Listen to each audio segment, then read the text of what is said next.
So it might sound like negative thinking to say this, but expecting failure is going to be a really good mindset shift in a lot of different aspects. And I want to explain how maybe expecting failures instead of good results might actually be beneficial to actually making you have a better outlook on life. So I'm going to give you a little bit of a story here. Now that we are in summertime, I wanted to use my AC unit. Now my AC unit is outside. It's one of those things, those big box things.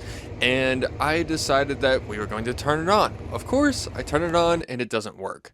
Now we just recently moved into this house, so I should have expected this, but at the same time they said that it worked whenever we purchased it, or at least that it was kind of unknown, so I was kind of like, okay, it's either going to be working or not working, we'll see. But of course it ended up not working out, okay? So I kind of expected this failure a little bit ahead of time. I was hoping, obviously hoping that it was going to work, as you would, but unfortunately it wasn't.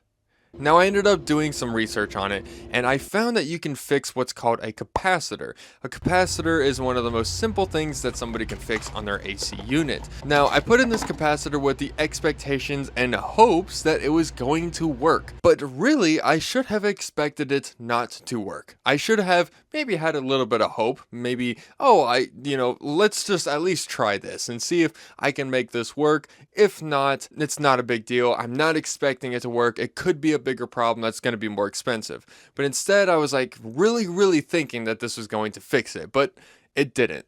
I ended up having a guy come out and he checked it, and after he ran some tests and looked over the unit, he pretty much came to the verdict that it was done. And I would have to actually get a brand new unit in order for things to go smoothly, unless I wanted to spend a lot more money actually fixing the thing and then taking the risk that it would work. Now the thing is I should have went into this expecting it to fail, for things not to go right.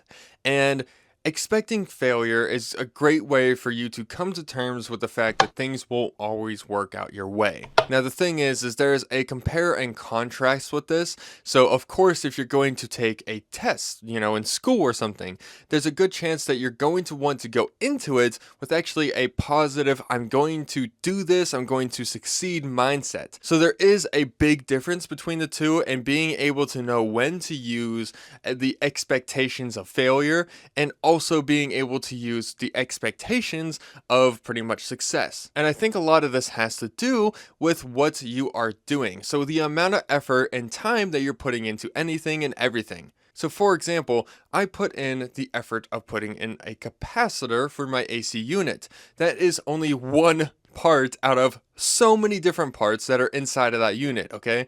And because I only put in, you could say, even though it's, it sounds like a lot of effort, I'm ordering a part, I'm tearing it open, I'm plugging stuff in, I'm labeling wires, I'm doing all this different stuff. That sounds like a lot of work, but really, it's not that much work. But you could say that studying for a test, maybe, a few hours a day before it ends up showing up, this big test that you're taking, there's a very good chance that because of all this studying, all this time and effort that you're putting in, that you're going to have actual good expectations that you would do well in this test. Of course, if you didn't study at all and you didn't care about the test at all, of course, going into that and expecting a bad grade is probably realistic. So whenever it comes to setting expectations and hoping for things, I really think it comes down to the amount of effort that you put in and the amount of time that you dedicate to actually increasing pretty much the likelihood that you will succeed.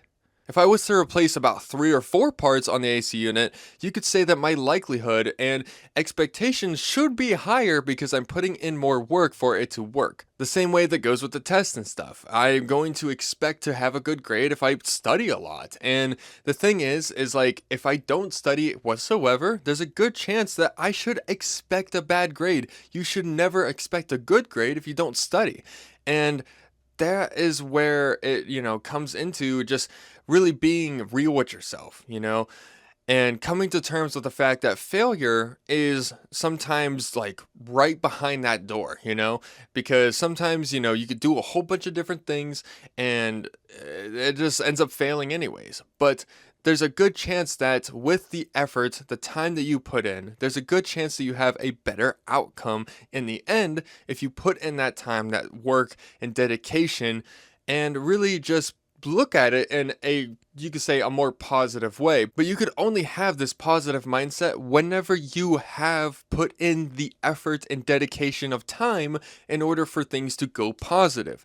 Like I said, it's just not going to work out.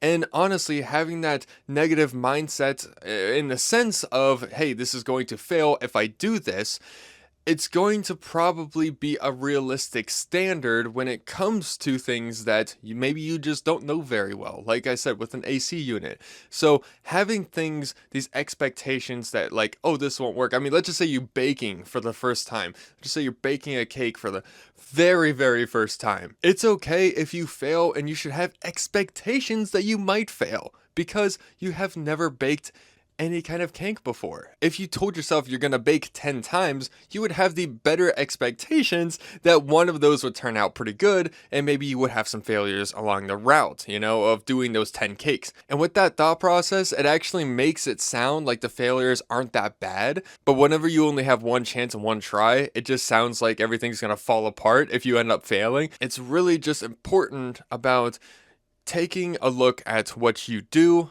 what you know, and the effort and time that you put in, and being able to gauge that outcome in a positive manner only when you put in that time and that effort and everything else.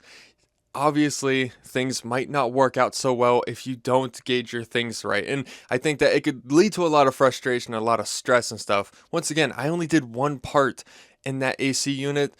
There's a ton of parts in there, okay? And I shouldn't have gotten a little bit upset. I mean, I handled it a little bit better than I probably would have in the past, for sure. I wasn't going like crazy or freaking out, but I was a little bit upset. But I should have known, and yes, it's one of those things where don't keep your hopes up kind of thing. And the saying that don't keep your hopes up is kind of a good saying when it comes to things that you just don't really understand or know. And if you don't dedicate that time into that kind of stuff, yeah, don't get your hopes up is a great saying. But if you're, studying a whole bunch and you're putting in the work, or you're doing things that should give you a good outcome, then there's a good chance that maybe that quote doesn't really apply. And maybe, the whole thinking about failure isn't really going to apply. And that's what I want to get at. It's just that compare and contrast between what you don't know versus what you know and put time and effort into, and being able to be like, okay, this is going to lead to a potential failure because I don't really know much about it, versus, oh, I'm going to put a lot of time and effort into this. I should have a better outcome, even if it takes a while or just takes a lot of time. You can't always expect to fail because then you'll just be a failure, and you also can't just expect successes all the time because the failures will beat you down. I think that the whole AC unit was a great example because it just happened, and it was just kind of, I was able to learn from this. I was able to take something from this and be able to make a video for you about this and be able to teach you some of the things that I've learned from it. So thank you again so much for watching this video. I really do hope you enjoyed. And if you want to check out more content that I also make, then you can check out this as well.